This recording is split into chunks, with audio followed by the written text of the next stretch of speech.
Hello there. It's nice to see you all, or at least see your names here. I'm Kirsten Reach. I'm the fiction editor of the Kenyon Review and Kenyon class of 2008. And on behalf of the staff of the Kenyon Review, I want to thank you all for joining us tonight. In another year, we'd be buying you Jenny's ice cream at Finn House or treating you to a pitcher of beer at the Village Inn. But in lieu of that, we can offer you a brief chance to hear from Kenyon writers working in fiction, nonfiction, poetry, and playwriting to have an informal conversation about what this complicated year has meant for their books and their creative projects. Before we begin, let's talk about a couple of options at the bottom of your screen. If you'd like to access closed captioning, you'll find the CC button down at the bottom. Our chat will remain open for greetings and positive comments from our audience. If you have any questions you'd like to ask us during the Q&A portion of the evening, please submit those using the Q&A button at the bottom of your screen as well. You can submit these at any time. We'll be collecting them throughout the evening. And if at any point you experience technical difficulties, please email kenyonreview@kenyon.edu, where a staff member is waiting to assist you. Tori, you're the best. Thank you.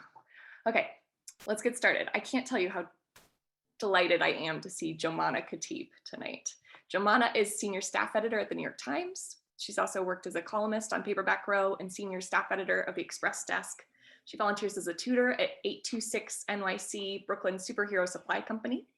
And over the weekend, I bet her ears were burning as we gathered on the lawn outside the McIlvaines on the first warm night of the summer to reminisce about RAs who worked with her in the Young Writers Program. Hi, Joumana. Hi, Kirsten. I'm so delighted to be here. This is like the best group of people I could think to spend a Tuesday night with. Thanks for spending Tuesday with us. I want to go ahead and introduce some of the panelists. Stephanie Danler is a novelist and a screenwriter.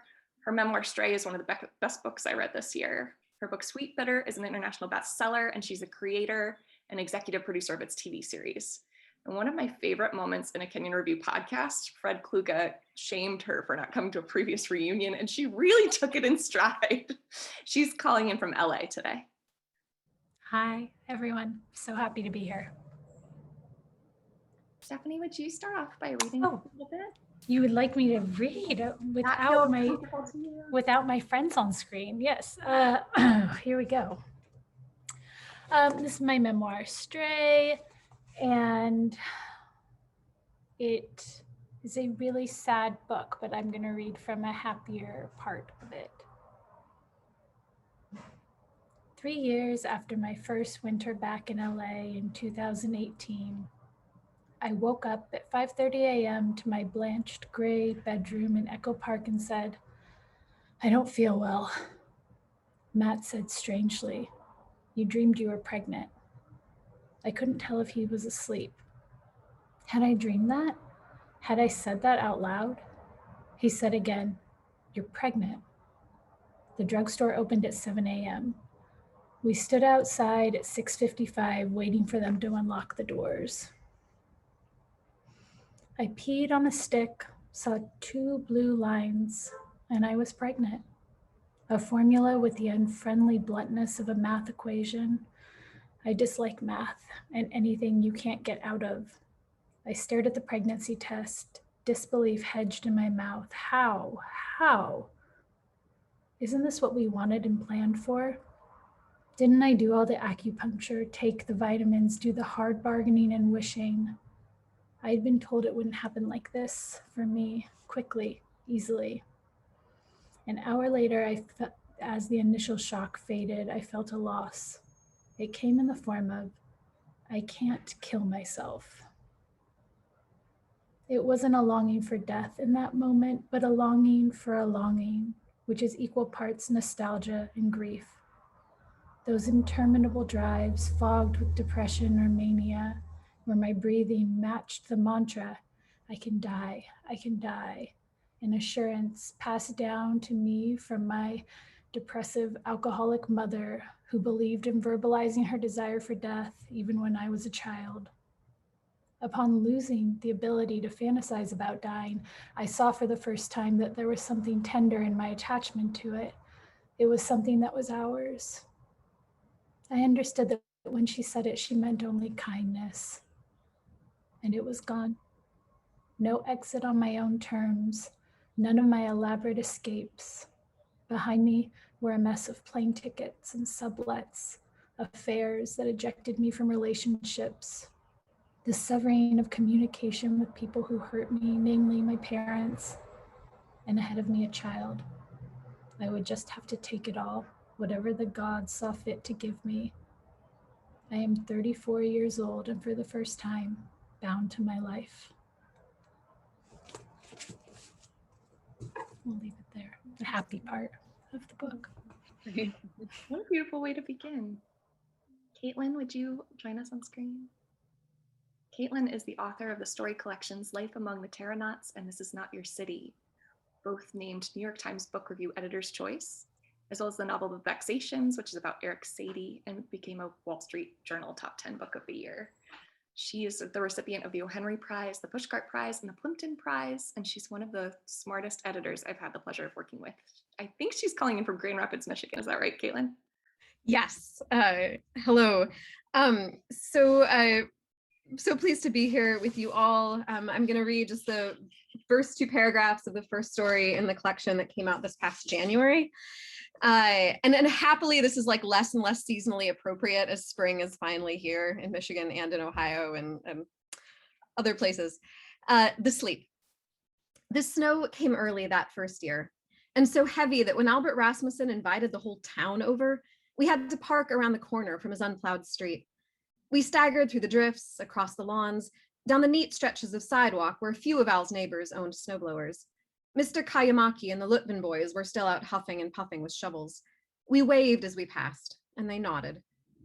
Al stood that November in his family room, arms outstretched, knee-deep in a nest of mattresses and bedding, flannels and florals mixed with Bobby Rasmussen's NASCAR pillowcases, Dee's Disney Princess comforter.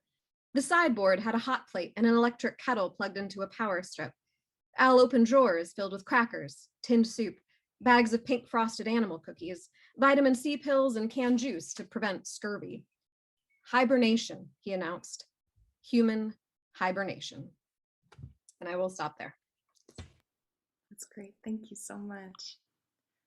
Dan Hoffick is the author of Fear of Description, which came out with Penguin in 2019. It was selected by Brenda Shaughnessy as winner of the 2018 National Poetry Series competition. The title poem is about one of those gradation puzzles that are completely impossible to solve, and also about, if I remember this correctly, chickens that develop appetites for insulation. Is that right, Dan? Did I remember that? I'm feeling good about that one. It's a pretty memorable image. His first book of poetry, The Police, was published by Omnidon in 2017. He currently lives in Brooklyn and works as editorial manager for the 92nd Street Fly. Thank you so much, Kirsten. Hi, everybody. It's so good to see you. I'm going to read two poems. The first one from my book here, Fear of Description, with the puzzle, the aforementioned puzzle. This is a sonnet called Ecstatic Zero. Paradise has a limited vocabulary. Hell is more eloquent. Letters drop off blackened boughs and splash into a stream that feeds down to a fluid realm where poems speak for stones. A little ripple spills into a honking syllables bill, green scum snapped up from the surface of Narcissus's phone. Then it is still. Interceptor, that face before yours, locked in a razor-thin liquid cell, bears the first fungus, a duplicate life whose harmony is not your own. You open your mouth, and in the water, an empty suit turns his head, information and defense spilling from its pit in the shitty willow's boundless shadow. And the next one, the second and last one I'll read, is a newer poem that I wrote just before the pandemic started. And it's just about going to the movies, going to Film Forum. And it was something that, you know, we took for granted. And now we no longer can take going to the movies for granted. So this is called Lugubrious Stars at the Tomb. The pre-revolutionary New Wave nuns in La Religiosas worst first convent, locked up for everything, Slip little scribbled paper slips into a small wooden box at Mass, one by one, in a soft stone room, where the cinematography's saturation and a creamy blue nimbus emanating from every surface make the movie theater's patrons' faces look like crickets twitching in a nebula, an orchestra drowning in its pit. That looks fun, whispered one to the left of me. Do you think they're voting? You know, some artful gravity beyond the screen might just be. Anna Karina rats on them and gets out in the end. But it's not the end.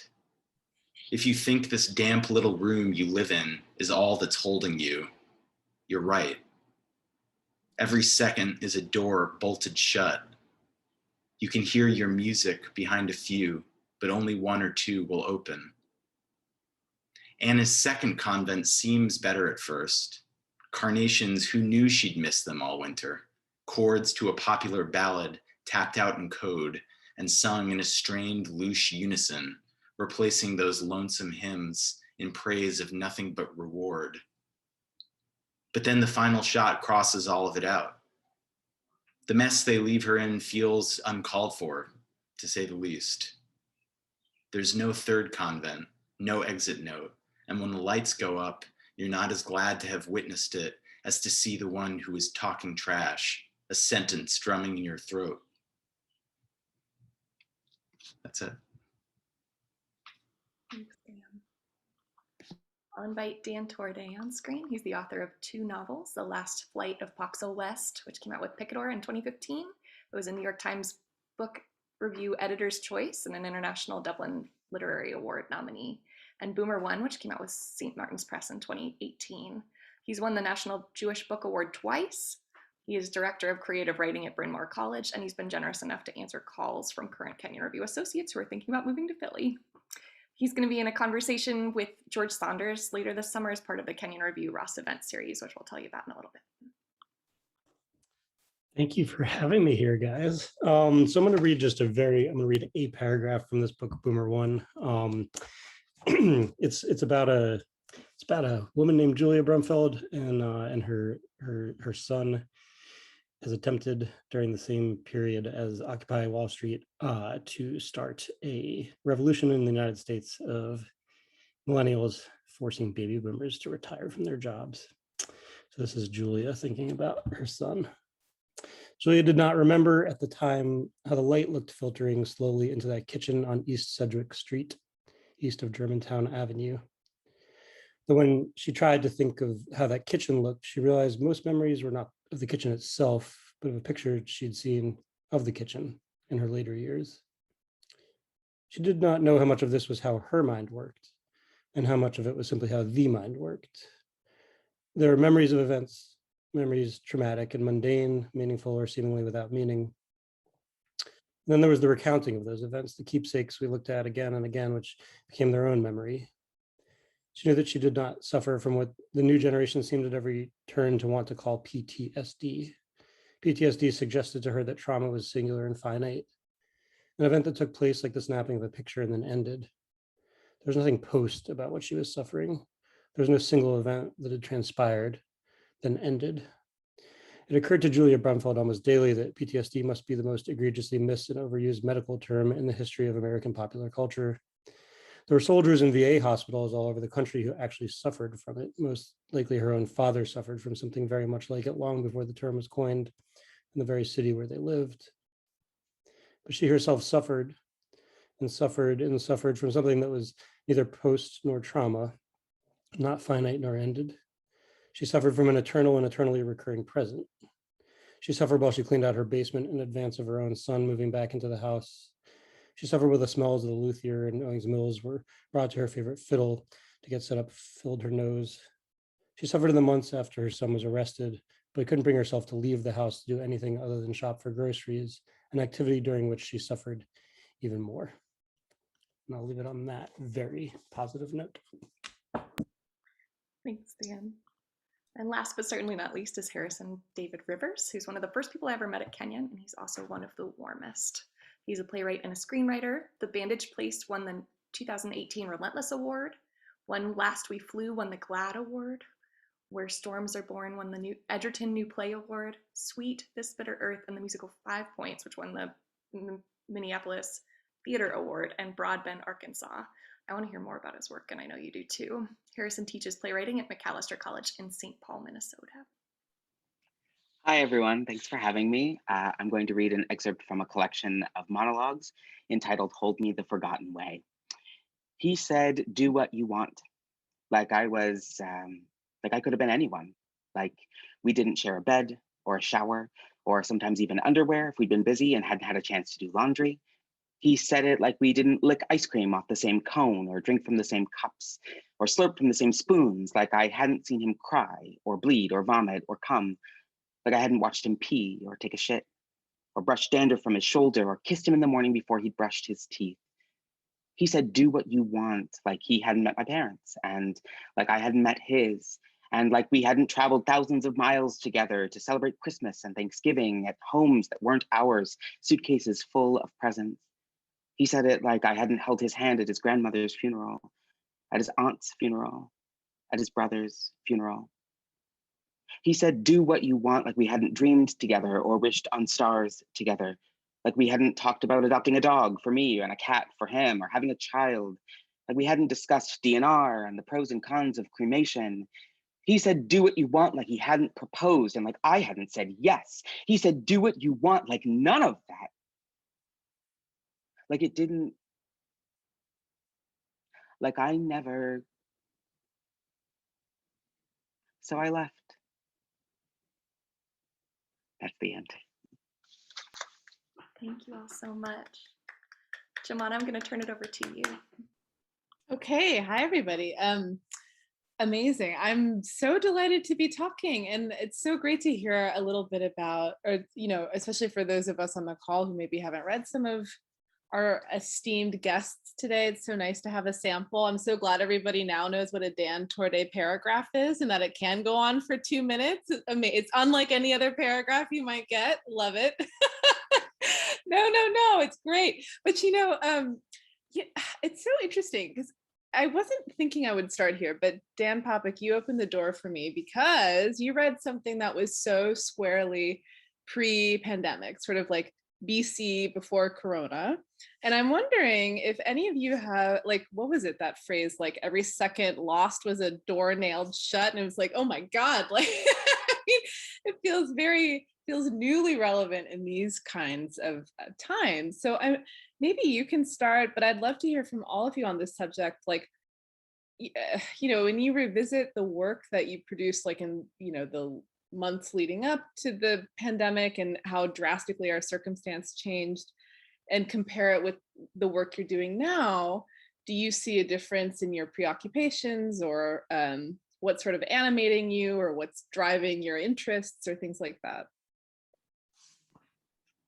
Yeah, thank you so much for asking that. Yeah, I would love to to know the answer. I think that I'm still processing what's been going on during the pandemic, and I think that it's going to take some years to figure out what exactly we've all just been through. But in the poetry right before the pandemic, and in the book too, I mean, poetry for me is such a social space. It's something, I love going to readings, and I love, I think about it a lot in my poetry, just the idea of being what it is to walk with somebody, or be in the same room with somebody. And I think that, a lot of that is looking uncanny from this vantage point, because of how isolated we've been from one another in one way or another. But I've also been thinking about the way that poems, one function that is possibly underrated of poetry is as a marker of time. And that's something that I was thinking about just before the pandemic, and I've definitely carried through during this time. But what that time is and means and does is very, very different than it was before. So.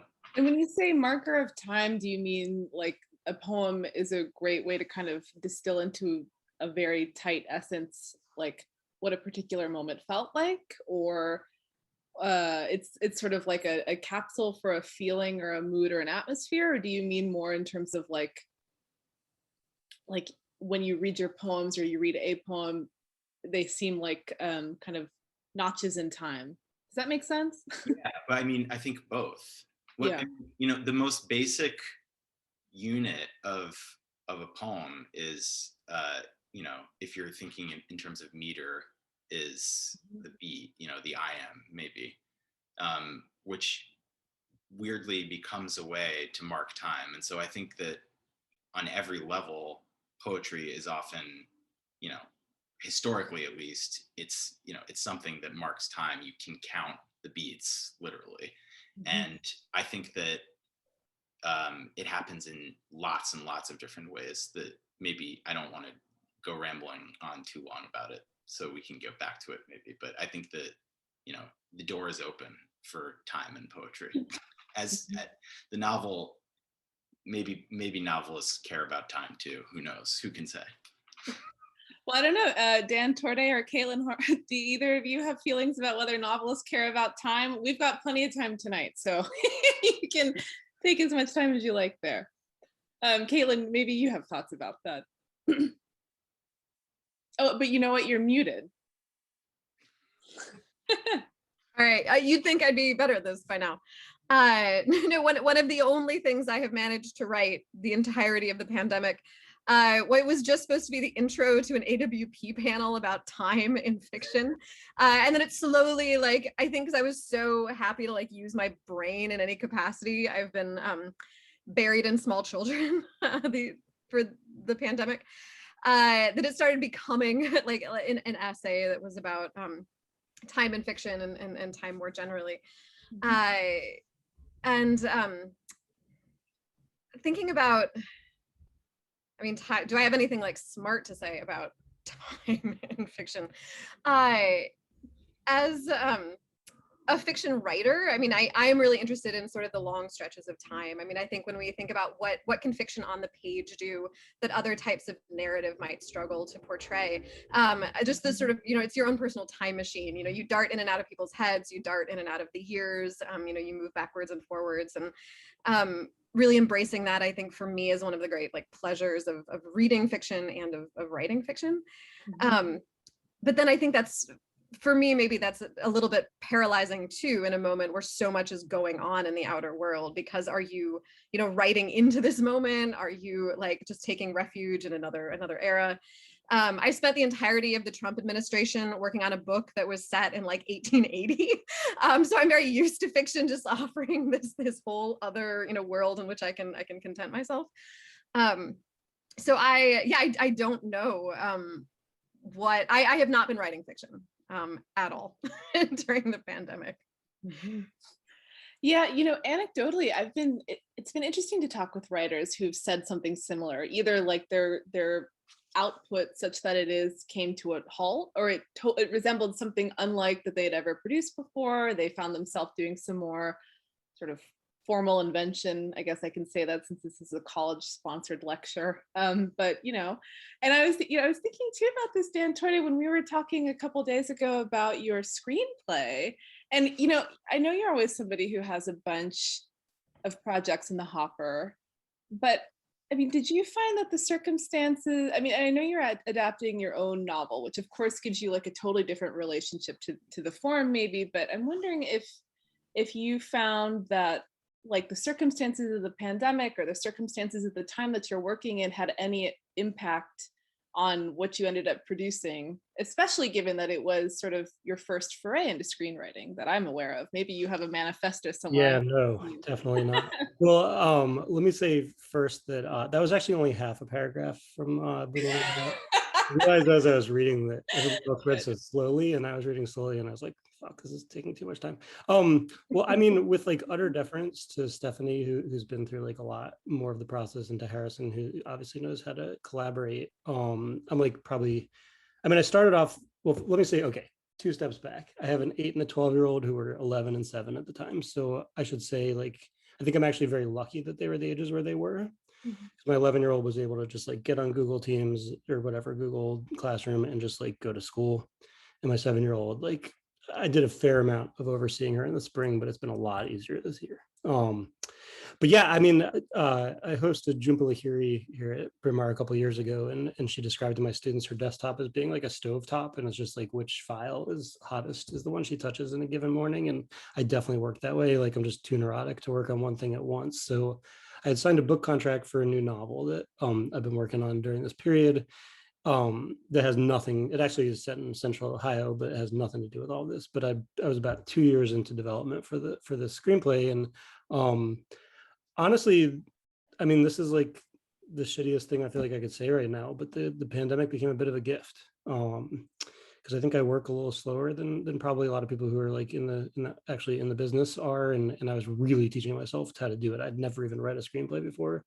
And so I taught a screenplay writing class at Bryn Mawr and started just like reading adaptations. And there just was this basically like from March until probably the end of the summer, I just would talk to the producers I'm working with and be like, so are people making movies yet? And they were like, we don't know. We just don't know. You know, I mean, it's for a while, it was like, maybe this will be more expensive. So I got a little bit of just kind of a reprieve to feel like I could work on like I'd never collaborated before, so I felt like I could just like take my end of the collaboration and slow down. And then the last thing I'll say, and then I'll turn it over to people who know better than I do. So the third project I was working on at the time was a novella imagined in the near future in which people were trapped in their houses. It was called The Insiders. It was kind of the plot was like a retelling of as they dying, but the grandfather died, and so they had to bury him in the basement. So they had to like go out of the house just long enough to like get the tools to cut into the foundation to be able to bury him. And I had given it to my agent probably like 2 months before COVID hit, and we were basically just like, this is either the best or worst possible thing to have written right now. And frankly, I just decided like, if this thing's going to fly on its own terms, it needs to fly as like a post-COVID book and not a pre-COVID book. You know, like I think I had to feel like, rather than every interview being like, I promise you I have timestamps on Google or on Word showing you that I sent this to other people. It just needs to be able to be like not purely a document of the moment. So I actually kind of put that one in a drawer, and hopefully one day it won't be topical anymore. Yeah, a girl can dream. Yeah.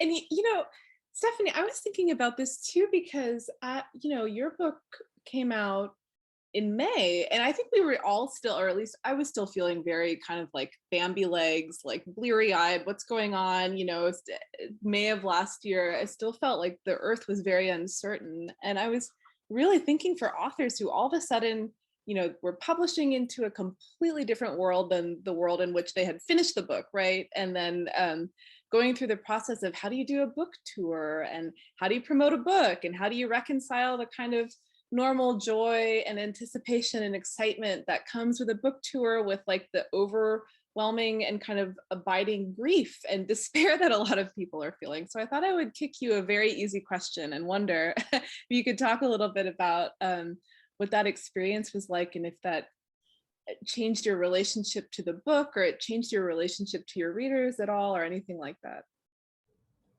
Such an easy question. Thank you for that. Let me see.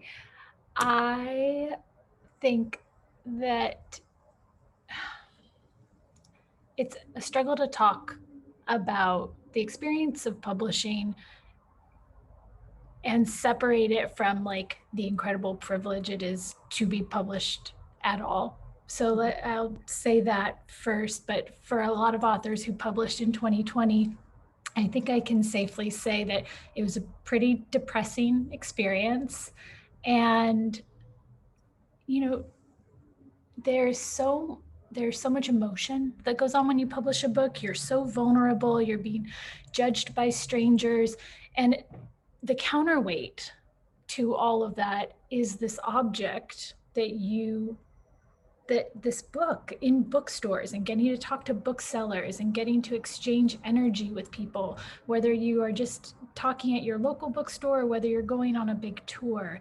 And the void of that. Like I think at first in April and May, we thought, oh, these events like these, like, look at how many people are here with us from all over the world or United States. And like, that's incredible. And I will definitely, my cup will be full after talking to everyone, but it does not compare to like seeing your friends in the crowd and someone coming up to you and asking you to sign a book and saying, this book was so important to me. And I went home after my virtual events and I like put my son to bed and I was like really fucking pregnant. Oh, I'm sorry. I don't know if we're allowed to curse. I was like really uncomfortably pregnant and not having this sort of like out of body heightened experience in any way, shape, or form. And I think that in May, like we didn't even cancel my tour until the end of April. People were still holding on. They're like, what's gonna happen? Like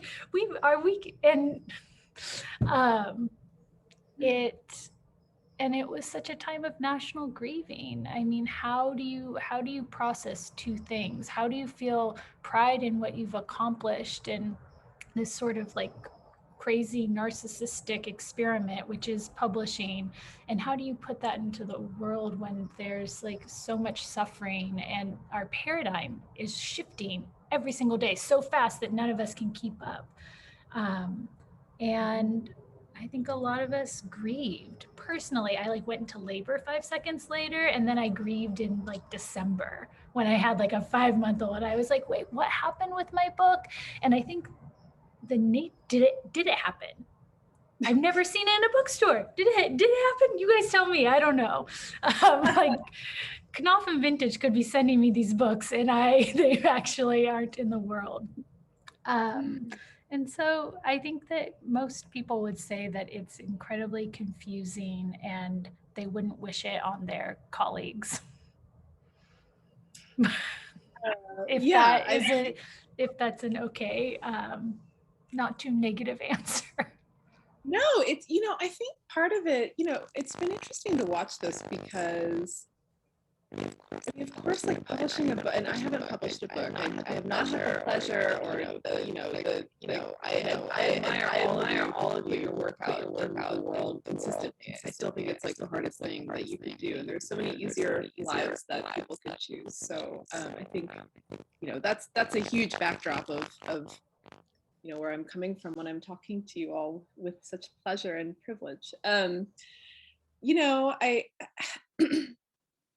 I think something that is just really difficult to kind of reconcile is like kind of the emotional metabolism that goes into a creative work, where it's like it's so solitary for so long, even if you have the best kind of cheerleaders or you have the best kind of like encouragement from friends and lovers and trusted readers along the way, and then it's a long and involved effort, and then and you're kind of operating in very different time dimensions, right, when it finally is out in the world, and everybody's sense of time was so skewed. And I think that nobody quite knew what to do with the absence of a physical community, right? And it maybe took some time to even realize how much was missing in the absence of that, And Harrison, I was thinking about this too, and I will admit up front, I am a big believer in talking about blind spots and ignorance in general, because it's important to acknowledge this, but I have very little, almost to no experience with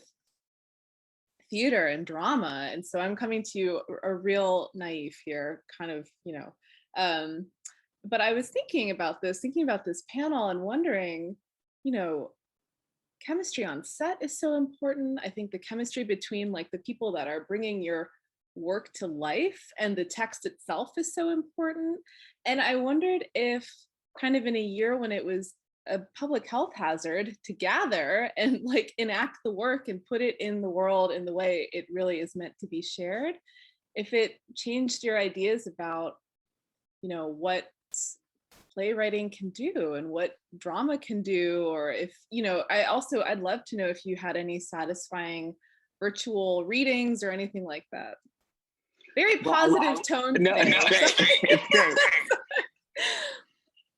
I wanted to, am I echoing? I feel like I'm echoing, maybe I'm not.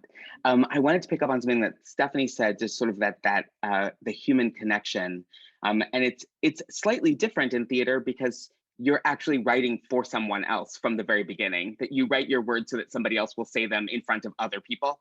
So I think sort of strange, it's been strange to create things and not know who they are for, or when you will ever hear them outside of your own head or your own voice, or in person. That you might have a great virtual experience. And I had several really lovely virtual collaborations, but this idea that the very human element of theater, which is why I think I got into theater as opposed to fiction or nonfiction or poetry, actually, is because I wanted that person-to-person contact at every sort of step of the way. So to sort of be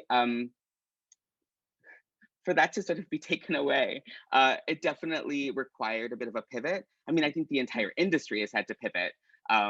Like, how do we tell stories? How do we sort of engender that kind of deep connection between people in an industry that is reliant on people being with people in order to make that connection? So I think it's really been about the deepening of relationships for me. Like, how do you sort of lean into the trust and the love that exists between collaborators who you've always had, and how can you collaboratively figure out a new way to make meaning, even though you can't be in the same space with each other? And I think that it's possible. I think it's not quite the same.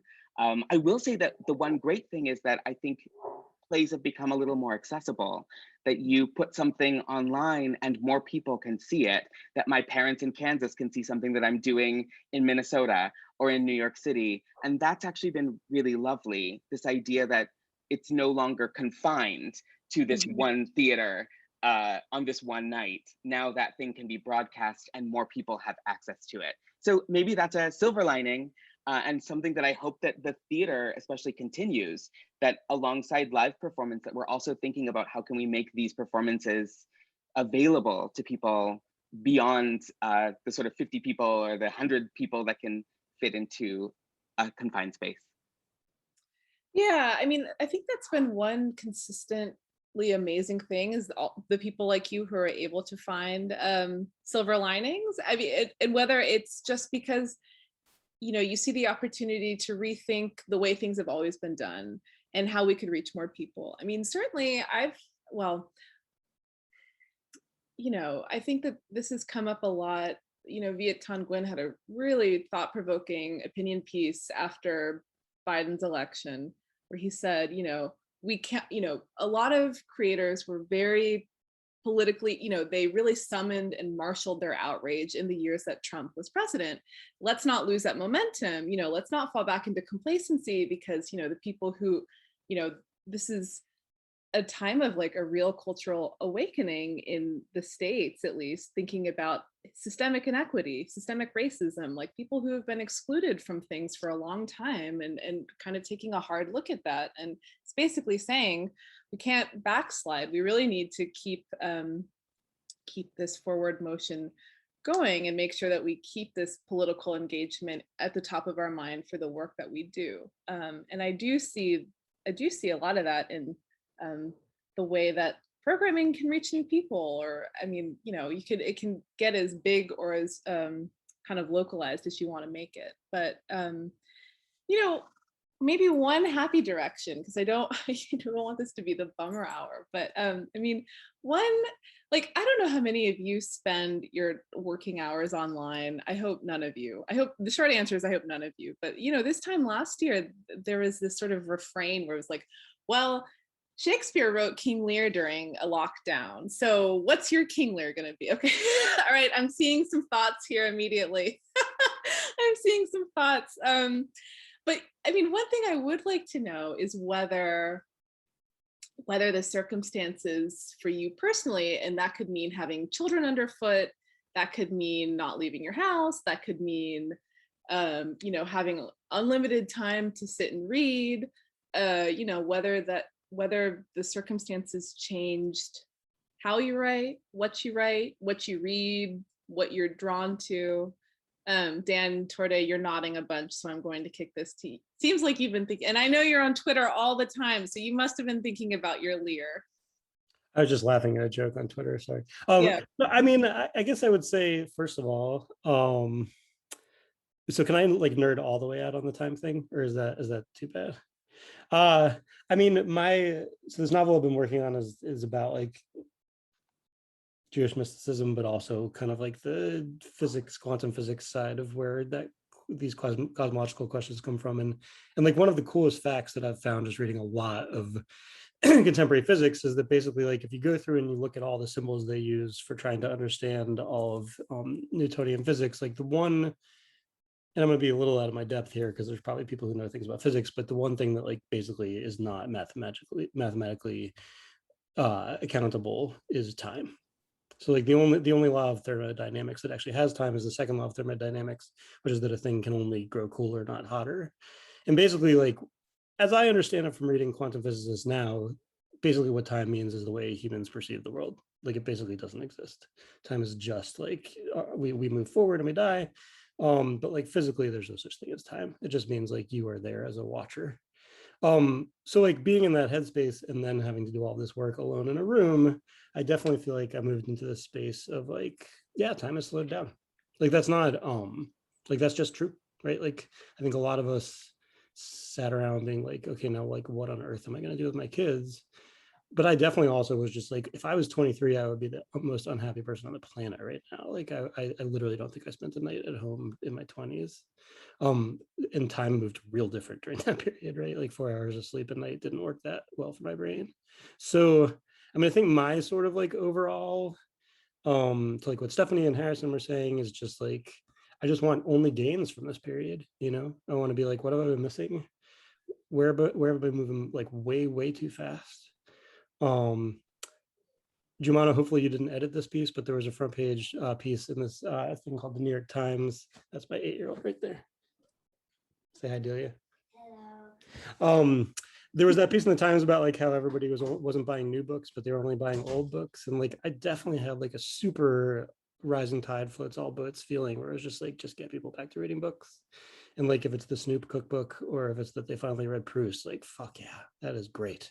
And hopefully it'll just get us all back to, I mean, and actually super quickly, and then I'll shut up. Like I've been reading that new Luc Manand book called The Free World about art in the Cold War. And I'm only probably a couple hundred pages into it, but one thing he observes like early on in the Paris section is that at Gallimard, at the French publishing house during the war, they just didn't publish books for 3 years during World War II. Right? It was sort of like Sartre had written these books, and then 1946 came around, so you could publish them. So I mean, in a weird way, like I think the gears were moving too fast to be like, let's not publish Stephanie Danler's beautiful memoir until people are ready to go to Barnes and Noble and buy it. But like, I mean, I think there's all kinds of victories for us to claim from the jaws of defeat from this period, and it's going to be a real shame if we don't claim them, and if we don't at least take 1 second to be like, if you're on a panel with some alums, like let's enumerate them and try to just like hold them close, you know. Mm-hmm. Mm-hmm. Well, and you know what, I should tell you as our Brooklyn correspondent, Stephanie and Kaylin, both your new books are definitely in the window for Greenlight Bookstore. I don't know if it's down in the Lefferts one, Dan. I guess you're our South Brooklyn correspondent. But so anyway, they do exist in the world. They do exist outside of your publishing houses. But yeah, well, I mean, does anybody else have any immediate thoughts about some silver line? So Harrison, I'm very glad that you opened the door for this so that we could have some levity among friends and dear friends. But does anybody else have any, I mean, does anybody have been taken aback or surprised by favorite books that they've returned to or their own reading habits? Dan Poppick, how about you? Any old favorites that you've pulled off the shelf? I'm asking because you have many books behind you. So I guess the answer is yes. These are mostly not my books, but I've had such a strange time with reading during the last year. But some of the stuff that I tried to return to felt like sort of too fraught and overdetermined. Like just before the election, I tried to reread Moby Dick, and I just felt sort of, it's a great book, but it felt like a little too on the nose or something. weirdly. But you know, I really I read this, you know, classic edition of Emily Dickinson's letters for the first time. You know, I think in part, honestly, just because I felt it was, you know, it was lonely, and I wanted to feel like I was speaking to someone who was speaking intimately to someone else, you know, and so I just loved it. I think that her letters are every bit as great as her poetry, and it just felt it was really powerful. And I've been reading a lot of the poet Fred Moten, who just writes beautifully about you know, sort of a lot of things, but you know, Black social life. And during the protests last summer, it felt like an important time to be delving into that. And also somebody who writes without thought of genre, really. It feels very porous between criticism and poetry. And I had this idea early in the pandemic that I was going to make a recording of myself reading all of Andrew Marvell's poem Upon Appleton House, and or all of Alice Notley's poem The Prophet, because, you know, these are two long poems that feel, again, you know, in the case of Marvell, he's thinking about enclosure and time, and in Alice Notley's case, the poem is just a list of instructions. She's directly addressing you. And I had this idea that I would make these recordings of these poems for my friends as little audiobooks. And I didn't do that, but it's a sweet thought. Maybe I will someday. Yeah, well, now that you've teased it, everybody's going to be clamoring for them for the Dan Poppick LP, right? Yeah. But wait, I actually, this is sort of off on a tangent now, but I had a question for Harrison from a minute ago, because Harrison, you were talking about, you know, feeling like there was a new way to present your work, and I'm curious if new form has made it feel possible to write in a different way. Do you feel your work changing as a result of that? I don't know if I feel the work changing. I think that this year has been instructive in terms of what do I really care about. There's been sort of I feel exhausted. So if I'm going to focus on something, what is that thing going to be? And so I actually feel like my interests, while they are still broad, like I think in terms of my writing, it's been like, oh, here are the things. It's these three things, and I'm really going to dig into these three things, and like to the left of this thing and to the right of this thing, and like if I flip this thing over, what does that look like? And if I, you know, so it's I feel like it's not so much new forms outside of new ways of presenting work, but I think it's like a deepening of the things that I care about. I think I've always been really interested in intimacy and what that looks like on stage. But now it's sort of like, what does that sound like? You know, if you can't put people on a stage and it's an audio drama, or if it's seemingly disembodied heads in a Zoom on a Zoom screen, what does intimacy sound like? And so maybe that is sort of playing with form in that it's what is the primary concern of like the primary concern. So yeah, I think it's been more here are the three things that I really, really care about, and like let me examine them from all possible directions. You know, Dan, I'm delighted that you jumped in with questions. And so this is my overdue reminder to people who are listening in, and certainly to our panelists. For those of you listening, if you have questions, please drop them in the Q&A and we'll get to them. And if any of the panelists want to jump in and have burning questions, please, by all means. I don't mean to be the gondolier for the whole evening, although I am always happy to. You know, I mean, has anybody, right? Has anybody else had that experience that Harrison talked about where they feel as though kind of the exigency of the past year has really brought some priorities or creative interests or preoccupations into greater focus, like maybe on a different timetable than would have happened elsewhere in normal times? Like, you know, Caitlin, I guess you mentioned that your fiction has sort of taken a backseat, you know, and is that something that you could have imagined ever having kind of like a fallow year in that regard in a normal year?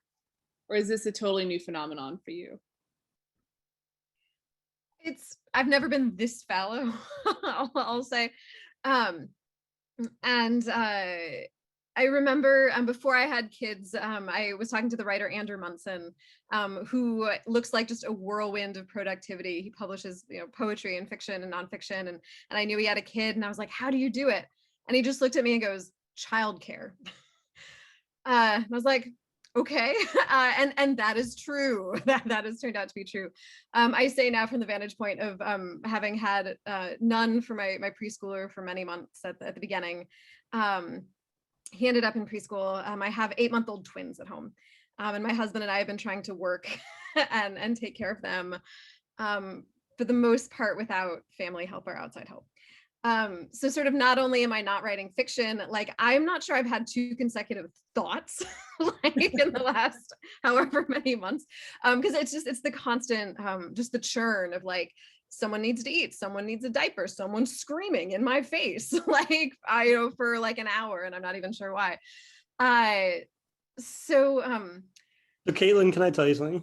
Yes. You would not be writing right now anyway. This is like the absolute, I mean, it's both like, it sounds like both a tornado and also like the absolute perfect time to have done this. No, true. In a way, I mean, yes. Yes and no.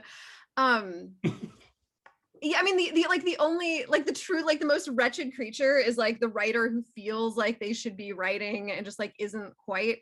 And slightly less wretched is the writer who's like, all right, it's just not happening right now. You're like, this is not, my life does not allow for this. Like there is no room for it right now. There will be again, but this is just not what I'm doing right now. And as much as possible, I have tried to occupy that headspace. Like I'm teaching the classes, I'm not letting the child die, and like that is the thing that I am doing right now. And hopefully maybe somehow this will all like percolate down towards future work. Yeah, well, I think, you know, it's amazing too. I think so much about like where people's time, I mean, anyway, this is a question that I think is on the top of mind, especially for a lot of women who have felt that maybe they took like the brunt of the, anyway, we don't need to get into like a labor dispute with 15 minutes to spare, although I would always be happy to go down that road. But we do have at least one question from the audience so far, and I want to make sure that we give it plenty of airtime. So this is from Danielle Bishop. I hope you don't mind me naming you. And she actually asks a non-pandemic related question, which is, how have Kenyon and/or the Kenyon Review influenced your work? From characters or memories that make their way into your books to opportunities to write and participate in creative communities. I'm gonna jump in because Kenyon's in my book because it's a memoir. And so there are a few scenes that take place. I mention Ohio several times. It's not the focus of what the book is about, but one of the focuses of the book is my chosen family, the loss of my parents as my original family, and my chosen family, who are my friends, my best friends from Kenyon. Mm-hmm. And I'm really not the kind of person that before Kenyon made friendships like that. I moved around a lot.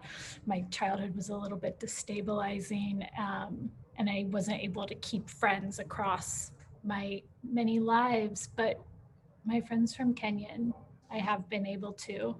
And, you know, Alex McKenna from my class reads my audiobooks, and Carly DeCastro from my class is my best friend, and her child features prominently in the book. And so I think that's one of those things that's probably true of some other undergraduate experiences, but it feels, that family I found there feels unique. So.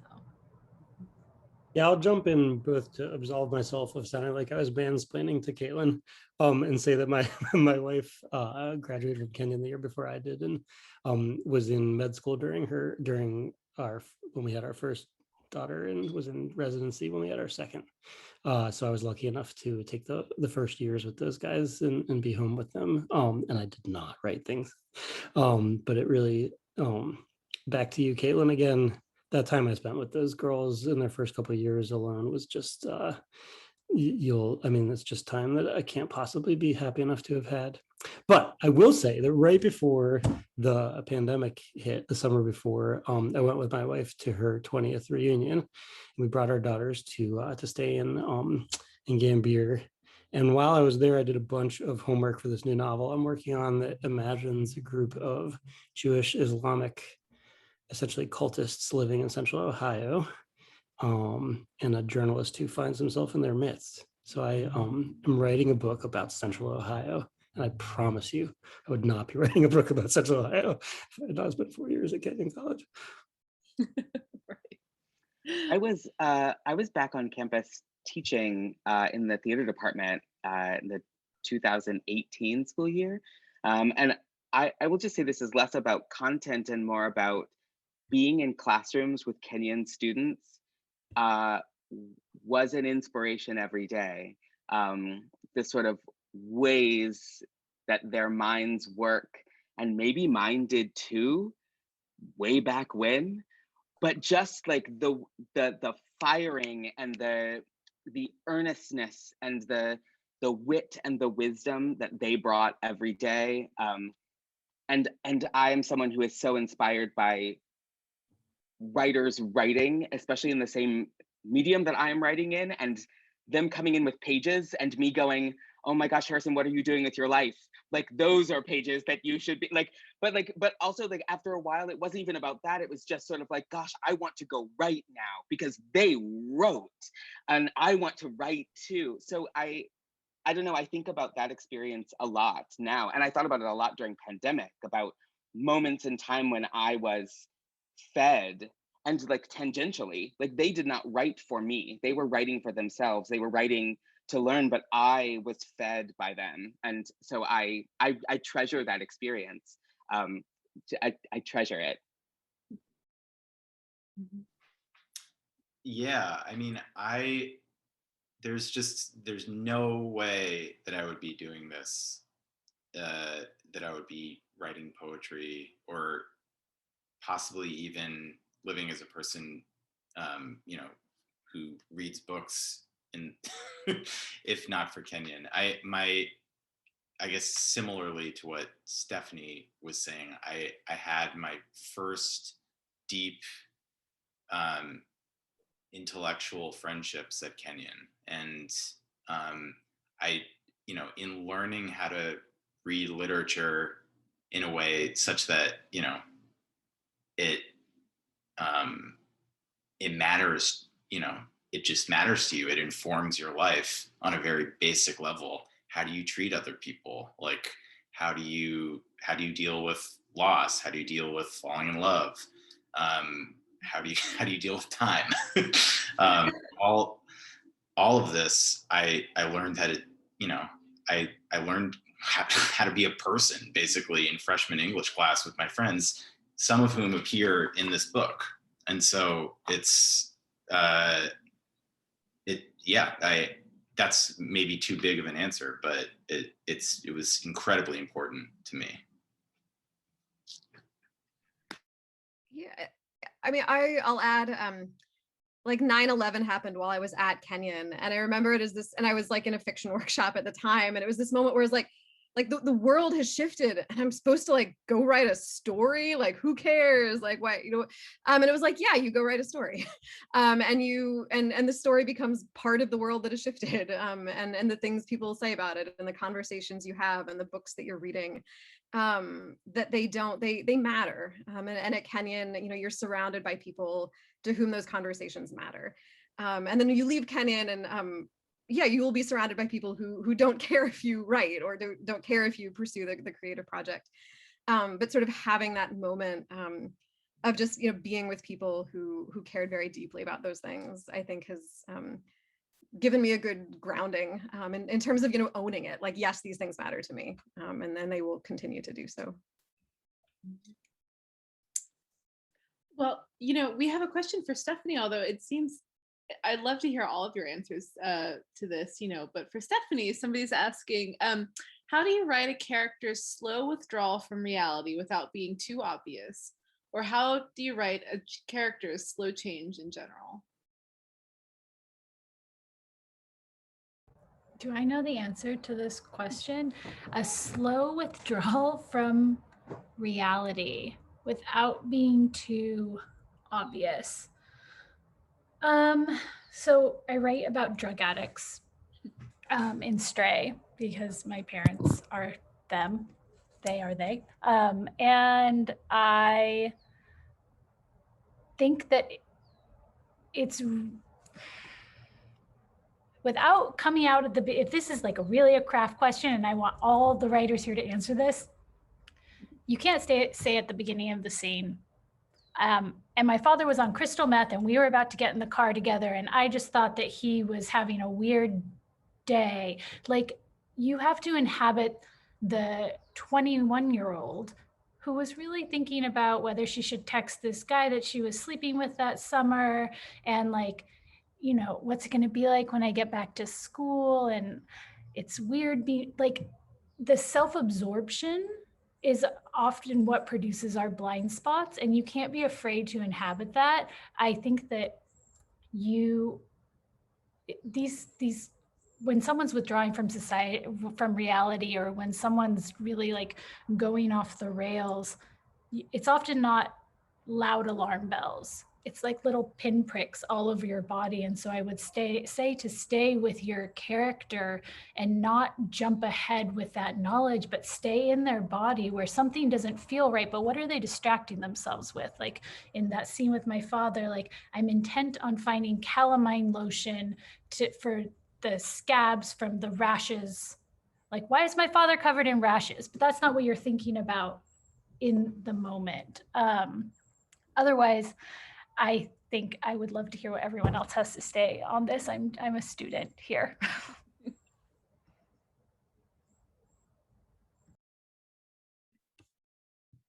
So my withdrawal from reality was actually rapid and precipitous.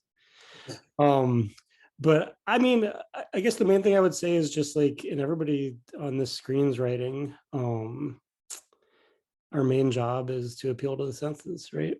So to stick anytime that you're just putting words down the page with letting the reader know what something smelled like and what it felt like and what it looked like. I mean, the first thing that I thought of, in addition to Stephanie's beautiful work, is this amazing moment in a famous Dennis Johnson story from Jesus' Son called Emergency, where at the beginning of a paragraph, the narrator fuckhead thinks he's seeing an angel being ripped out of a huge billboard, and then he's not sure what all of these crosses are and who they're markers to the death, and then realizes that he's actually just in a drive-through movie theater. And so over the course of the paragraph, he's describing very clearly what he sees visually, but it turns out it wasn't what he thought he was seeing. So I mean, I think I would just say, like, our job is just ultimately to appeal to the senses, and like Conrad says, primarily to make you see, and that is everything.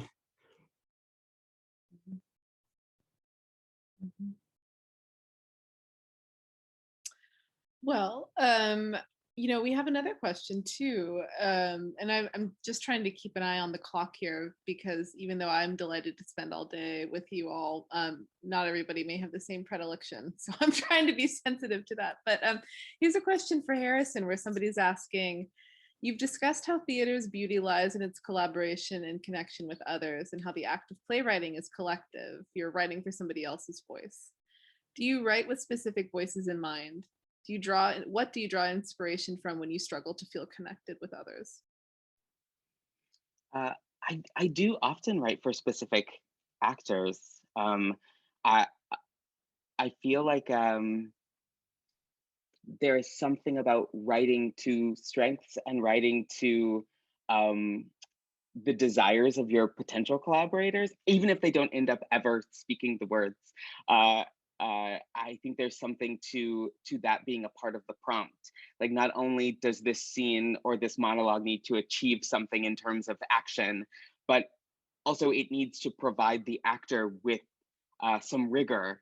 It needs to provide them with the ability to show off something that they've been working on their own.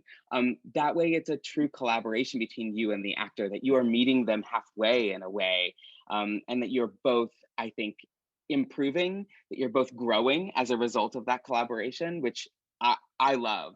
I also think of my plays as blueprints, because there will be so many other people who will have their hands and their brains on it. So the idea that you are offering a kind of outline, and then you are trusting people to fill that in. And I think because I think of my work that way, I mean, I certainly have moments where I'm not inspired, but I love this idea that the work is meeting the artists. And so if you know who you're writing for, they're there to help you, which means that you're not so alone in the process. And I do like that like, I like the alone time of writing, but I also really love the idea that there is always a lifeline, that there is someone who you might be writing for who's there to be like, yeah, this works and this doesn't work, or like, I have this idea, I have this crazy thought, and you're like, great, I can work with a crazy thought. So I don't know if that answered any of the questions, but there you go. I love the idea of giving the actor something to work with. I actually think that like screenwriters in film and television so often forget about the actors. We're very aware of the directors, but you're removed in a way that the playwrights I know are not removed from that process. But if you do think of your script as a missive to an artist in the future, it's like, that does lighten the load a little bit. I'm going to think about actors more when I'm working on film and TV. It's nice. It makes you feel a little less alone, because Mhm. you are automatically assuming, or like remembering, that it doesn't stop with you. So you are not the sole creator of the world. I mean, it definitely works in theater. I don't know how that works in fiction or nonfiction, but it definitely works in theater. It's sort of like, this is half baked, but like it was supposed to be, right? Like, I was only supposed to give you so much, and then you can bring the rest of it. And like, when I see it and I realize that there's still work for me to do, then we can have that conversation. I always say when writers are starting and they're wanting to move into screenwriting, I'm like, remember that it's scaffolding. You get those overwritten scripts, and it's always a novelist. It's always a novelist who's got like 5 paragraphs of description. And I'm like, no, don't do that. Someone else is going to do that. And I found that whole process so gratifying, coming from the world of writing by myself and into this world with really smart people across disciplines. It's so gratifying, kind of addictive, actually. I'm like, where's the writer's room for this book that I'm working on? Please give me my 360-degree brain back. Sarah Height asks a very good and perennially useful question, even for those of us who are out of Kenyon. But she asks, are there any big pieces of advice you would offer new graduates right now? I will pass them on to the seniors graduating on Friday.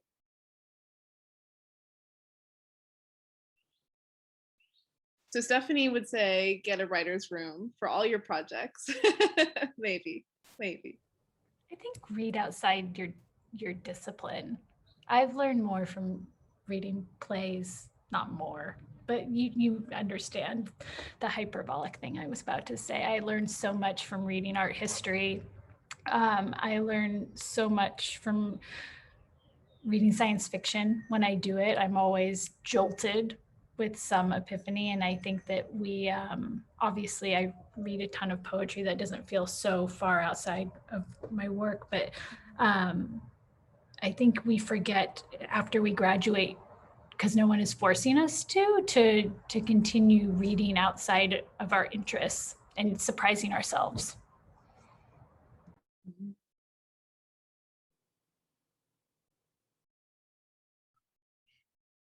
I think that, I mean, there isn't, for any creative pursuit, I mean, writing, there's no time pressure. I mean, this is not like Olympic gymnastics. This is not even like your rock band. I mean, this is, you have time. You have as much time as you need. Like, the clock is not ticking on you. And your goal isn't like to go get something published. You know, the goal is to sort of publish work you feel proud of and that you care about in places that can do more to help your work reach people than you can do for yourself. And just giving yourself sort of time and patience to let that process take the time it's going to take. I would say, well, two things.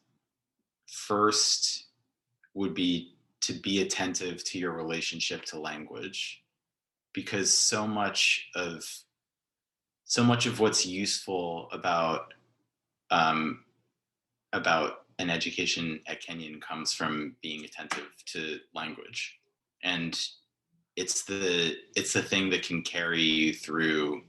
It can carry you through life in so many different ways. Don't give up on it. And the other thing would just be to stay in touch with one another. You know, I think that I graduated in 2007, and some good friends of mine graduated in 2008, and a financial crisis happened directly after they graduated, and we relied on one another and helped one another get through it, you know, often in very material ways and often in, you know, spiritual or just, you know, basic kindness kind of ways. And these relationships matter. Your relationship to language and your relationship to one another. Those are the two most important things that you can get from Kenyon, I think. Yeah, I would just say take care of Caitlin's twins. She's really gonna need some time to work, and that she's not gonna, I would my main thing would be just to say, like, just be kind and generous to yourself. I think I was in a huge rush when I left Kenyon, and the biggest piece of advice that I was given, I got really lucky and got to go work with George Saunders up in Syracuse. And at one point he just said, you know, you just seem like you want to be having a lot more fun than you're having on the page. And that really was just like the freedom I needed to do what I actually wanted to be doing. I should have jumped in earlier because everyone stole all my answers.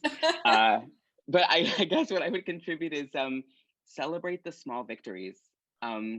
You know, a good sentence, celebrate it. Like a chapter, celebrate it. You reach the end, celebrate it. Like I do feel like sometimes in these industries that are more alone, that are more solitary, like there aren't people there necessarily every day to be like, you're so good at what you do, like, yay. So I do think that, like, taking some time to do it for yourself is great. So celebrate the small victories.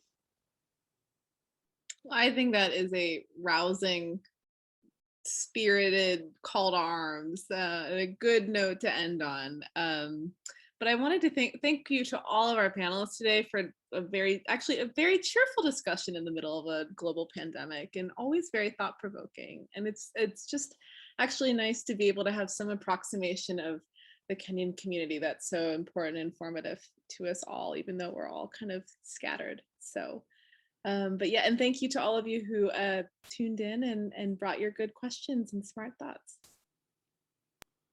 Thank you all so much for doing this, and thank you, Joumana. I love that we're ending on sending missives to the future and feeling less alone and celebrating. We really really ended in a good place here. Thank you all so much. We appreciate you. And I love seeing all these names in the chat and the questions. Thank you for your questions.